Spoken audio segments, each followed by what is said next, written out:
Yo, what's going on? So I just got out of seeing Avatar, the re-release, and I'm gonna give two little breakdowns. I'm gonna give a breakdown of the movie itself, like how how it looked, with the remaster 4K and the not 60 frames per second. I think it was like 40 something, 41 frames per second or whatever. But talk about that, how that looked, and Dolby Cinema as well. And keep in mind, I still didn't see the IMAX 3D, so let's talk about that. And also I'm going to talk about the movie theater itself.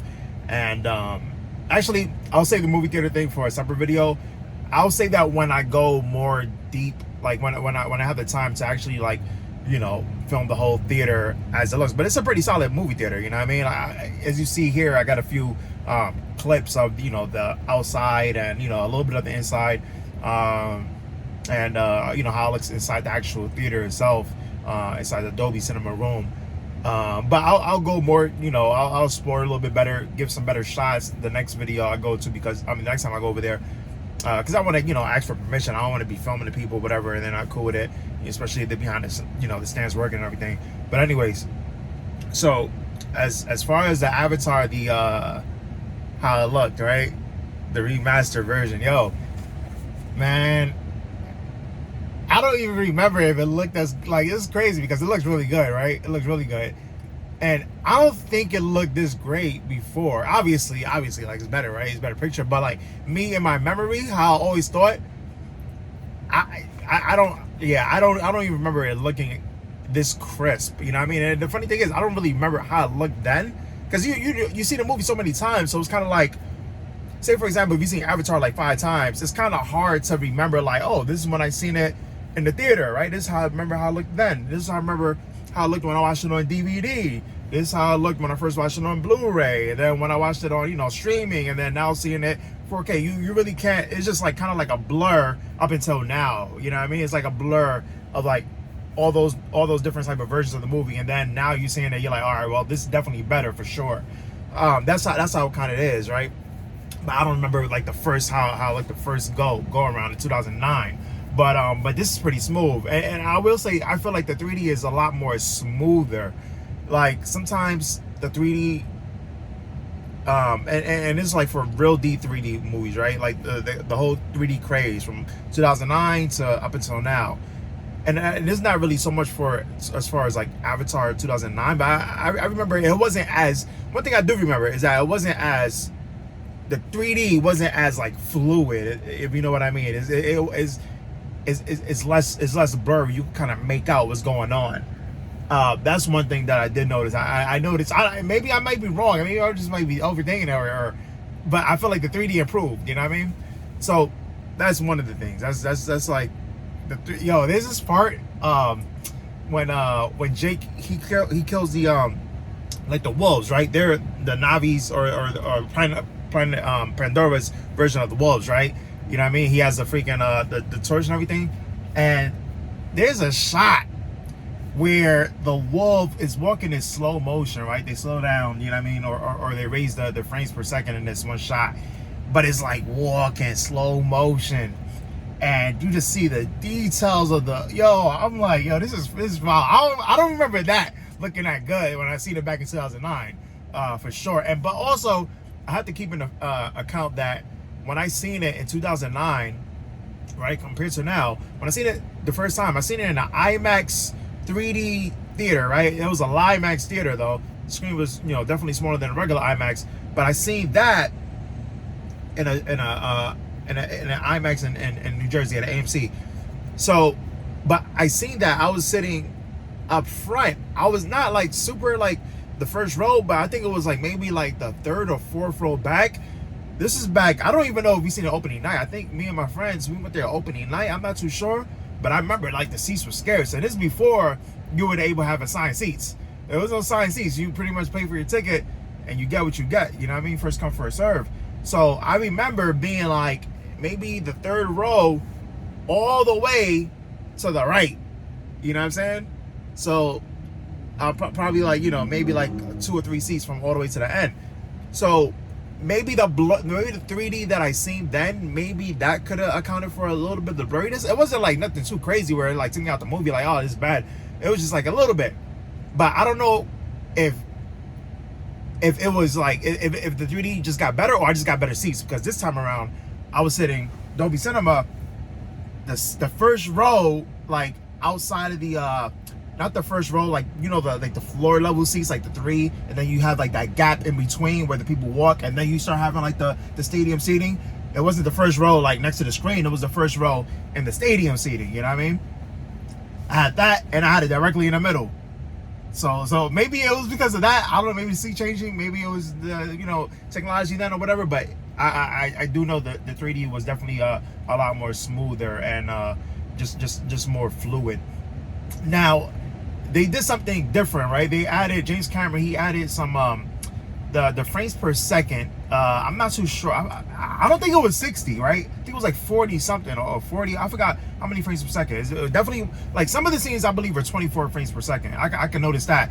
But there was these parts where, and it's kind of funny because it only lasted for not even a full like scene. It was just like a shot, pretty much like a 3-second shot, or maybe like a 2-second shot of, like, maybe they were panning to get a, like a, you know, a good look of the layout, or, you know, the landscape and everything, and it'll be in like 40 frames per second for like a little bit, and then it'll go back to like 24 frames per second. But they'll only keep it in there for like a little bit. They'll do that throughout the movie, and it wasn't like annoying or bothersome, but it was like, if you're gonna do that, then have like, you know what I mean? It was like, have like a whole like sequence of it. But I don't know.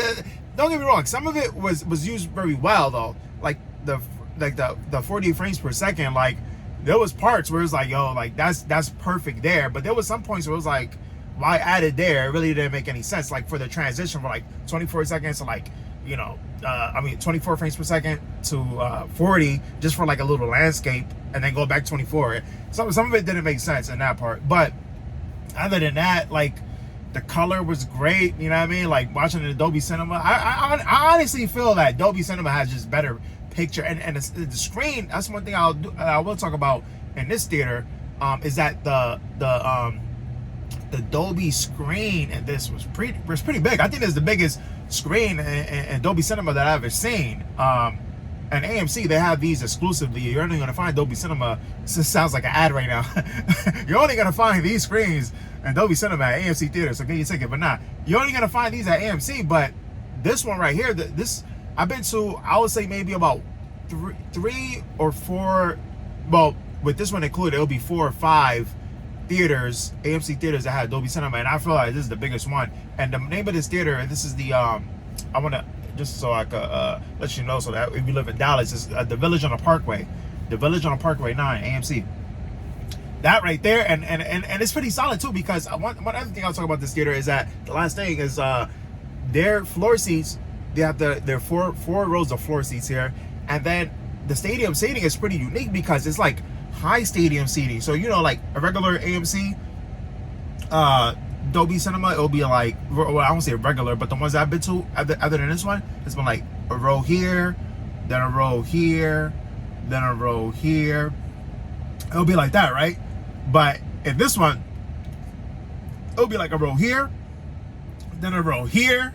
You know what I mean? It'll be pretty high. You know what I'm saying? It's kind of different. It's odd, but I feel like they're only able to fit less. They're not able to fit as many seats as they would in like a regular Dolby. But I'm not complaining about that. I think it's pretty solid layout. But anyways, the seating was perfect for this right here.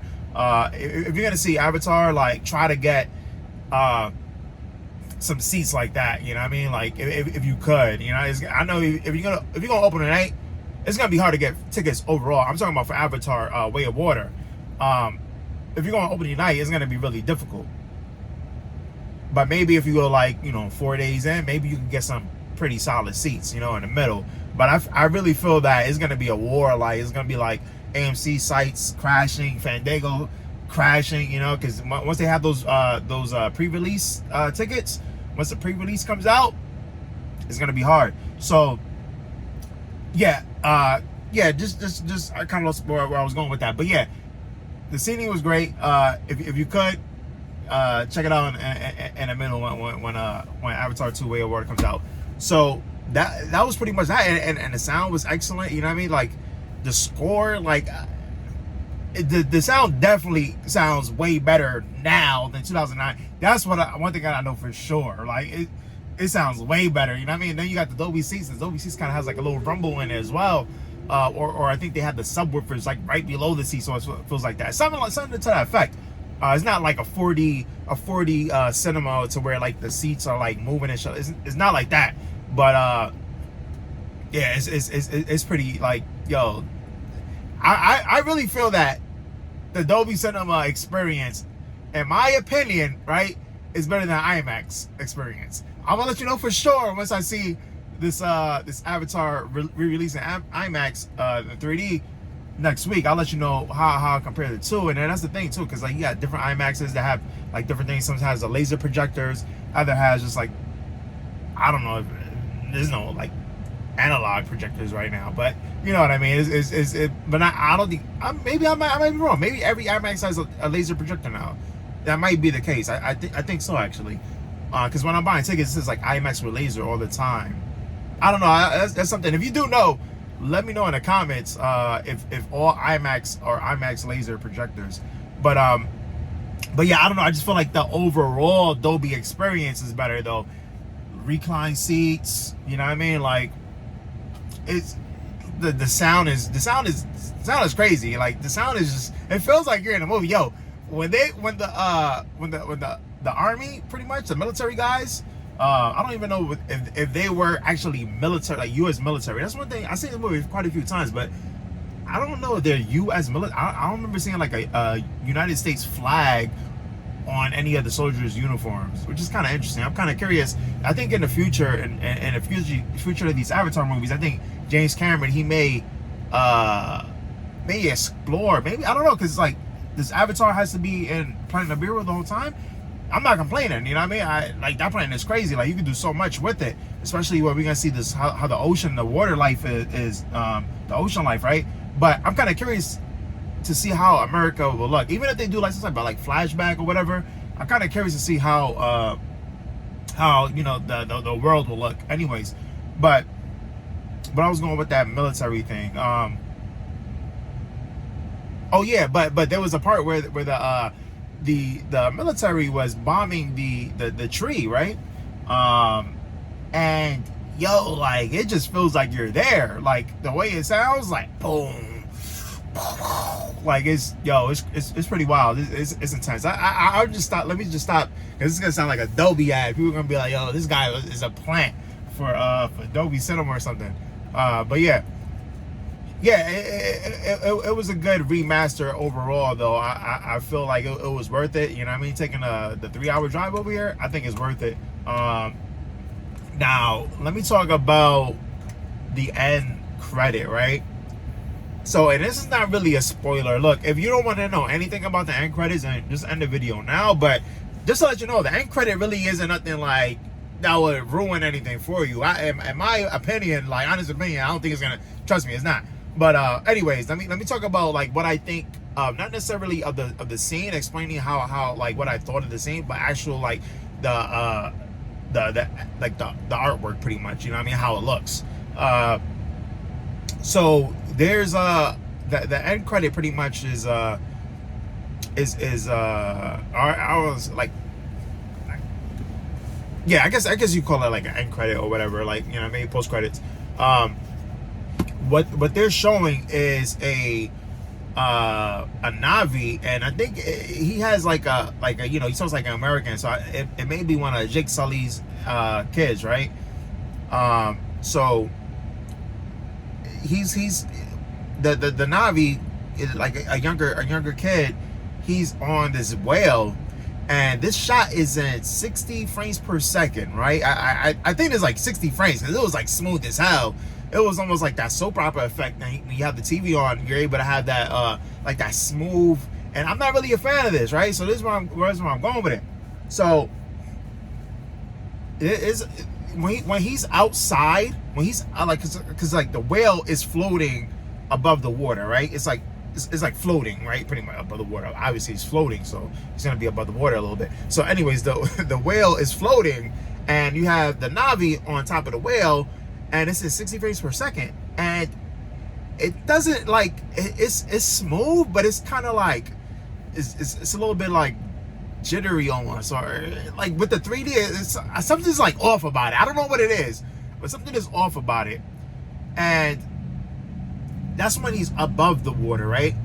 But when the whale and the Navi goes under the water, the 60 frames per second really doesn't look that bad. And if it is 60 frames, it may be 40 something or whatever as well. But you're just gonna say 60 frames because it looks smooth as hell, like really smooth, right?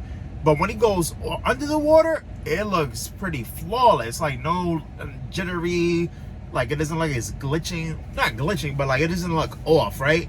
It looks perfect.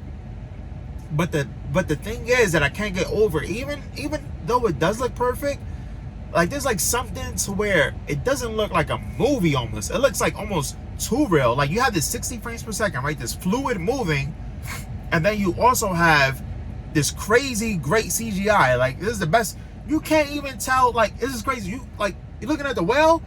It doesn't even look like it looks like a real whale. It doesn't look like it was digitally made. Like it looks crazy. And like the Navi, this kid, he looks real. Like it's like almost where they're getting to a point where they're gonna be able to make a CG human, and it's gonna be looking like me. Like I'm the CG guy. Like what if this video was CG? You know what I mean? That's how it's gonna be, right? But anyways, that's the crazy thing. So with this realistic CG and this smooth 60 frames per second type of look, this type of effect, it really kind of looks a little bit too real to where it doesn't look like a movie, if that makes any sense. It almost like a documentary. That's kind of wild. It almost is like a documentary, right? And it's kind of like this like flat. And look, I don't even think this. I'm not even trying to bash the scene, like, because I feel like this is just like a little like a breadcrumb. This is not even nothing, right? But where I was going. So I don't know. This scene is if you see it, you're gonna know what I'm talking about. And it's just I feel like this it's probably gonna have like maybe like two different versions, like 24 frames per second. Maybe they're gonna have like two different versions, right? Because some people are gonna like this, some people aren't gonna like this 60 frames per second type of look. It kind of looks like it's like almost like a shot with a phone almost, if that makes any sense. Like not phone quality, but it's just like everything kind of like blends in. There's like no blur in the background, and obviously this is a creative choice. You don't have to have a blur in the background for everything, right? But it's just like everything looks kind of flat almost, and it just may be the scene, right? It's just like, and I'm not even trying to bash it because it still looks good, but it just looks a little off though, right? It just looks a little like not natural. But maybe it's because I'm saying this for the first time in a theater, right? And maybe it's because I'm seeing this in the first time in a theater, and I'm not used to seeing this. I'm not used to seeing this type of smooth look. But maybe when this movie comes out, and say for the movie starts like this, maybe 10 minutes into the film, I'm already used to it. I'm already adapted to it, and now I can actually like enjoy it without being like, whoa, what's this? It's kind of weird. And that, then the story really starts to take off, and I'm already immersed in it because I'm not distracted anymore. Maybe that might happen, right? So I'm not even trying to bash it at all. You know what I'm saying? Like it could work. But there's also gonna be maybe a test run of like how people will see, how people will react, like videos like this probably, or how like ticket sales would be. Maybe they might do something like they'll have Avatar. You know how they have like a Dolby release, and then you have the Dolby 3D release, and you have the IMAX 3D, then you have the regular 2D, right? Maybe they might have versions of the ticket sales where it's like, all right, well, come see Avatar 2 Way of Water and 60 frames per second. And then there might be a different type where it's like, hey, come see Avatar 2 24 frames per second, right? They may have something like that. I don't know if they're going to do that. Like, I don't know business-wise if that makes sense or anything like that. But maybe it's like, hey, they could test it out, right? To see, hey, do people really like this? Are they a fan of this? Or do they prefer the 24 frames per second? And then maybe they could test that out. So that way, when they release Avatar 3 and 4 and 5, if they do make 5, then they kind of know, like, all right, most people, they prefer this type of look, so let's go with that. Maybe this may be just something James Cameron, he's like, yo, like, I really think this movie should be is meant to be seen at 60 frames per second. Because I'm not gonna lie, that underwater stuff, that looks flawless. Like, it looks flawless, but I'm kind of curious, and there wasn't too much going on, so I really can't. It was just the whale and there's one Navi, and that was it, pretty much, in the water. So maybe there has to be other things going around in order for this, like the 60 frames per second, to feel really solid. And you know what I mean? I'm not really too sure, but let's see how that performs. And that's pretty much like the last thing that I wanted to talk about on this review of the re-release. Obviously, I'm not gonna talk about the story. You already know the story. If you haven't seen it, then you're in for a treat. If you haven't seen Avatar in the theaters when it came out in 2009, look, I would say, look, you want to go for sure. Now it doesn't have to be. Oh, you know what? I really hope that this audio is caching, because I know I have my AirPods in my pocket right now, and it's loose. It's not in the case, so this shit might be picking up. I really hope. Now I'm really excited because this is kind of be really interesting, but I really think that I hope it's picking up my voice from the actual phone and not from the AirPods in my pocket, or else it's gonna be pretty much like I'm talking for no reason, because nobody can even hear what I'm saying. But anyways, yeah, go check it out. If you could see it, go see it in either Dolby Cinema, in 3D Dolby Cinema, make sure it's 3D, or IMAX 3D, right? I would say if you haven't seen Avatar before, definitely check it out. If you did see Avatar before, I would say, look, check it out still, like, cause like I said, there's definitely improvement. You don't remember what the first one looked like, because you've probably seen it a few times over the years, but it's definitely an improvement, like, for sure. Like, the 3D, way more smoother, like, it's for sure, you know what I'm saying? And I'm comparing that 3D to like 3D movies as a whole, pretty much, right? And also I'm comparing that to like me sitting all the way at the front. So who knows? Anyways, yeah, go check it out, and then, you know what I mean, let me know what you think. If you have already seen it, let me know what you think in the comments below. And I'm gonna talk about just to end this video. What I'm gonna talk about on the channel, it's pretty much gonna be not so much movie reviews. There'll be a few movie reviews, but I'm more so gonna be going in depth into movies. I'm gonna be breaking them down a little bit, right? So that's why I'm gonna be going with it. Like, it may be some like movie, like I'll still have to talk about the movie when I break it down a little bit, but there'll be like some standalone movie reviews. Not really. That's not really what the channel's gonna be. It's gonna be more like learning film. And I may produce something, who knows, right? It's gonna be about that, and also the movie theater experience as a whole. Like, the movie theater experience is crazy. Like, this video wouldn't even be made if there was no movie theaters, right? So that's what this channel is gonna be talking about, pretty much, and or that's what it's gonna be talking about on this channel. So yeah, just stay tuned. If you like this video, just give it a thumbs up. I'm gonna have more coming soon. Yeah, and also enjoy this IMAX. My thoughts on the IMAX. I thought this video was over, but I forgot. Still didn't even talk about the IMAX yet. So let's fast forward into Thursday. Yeah.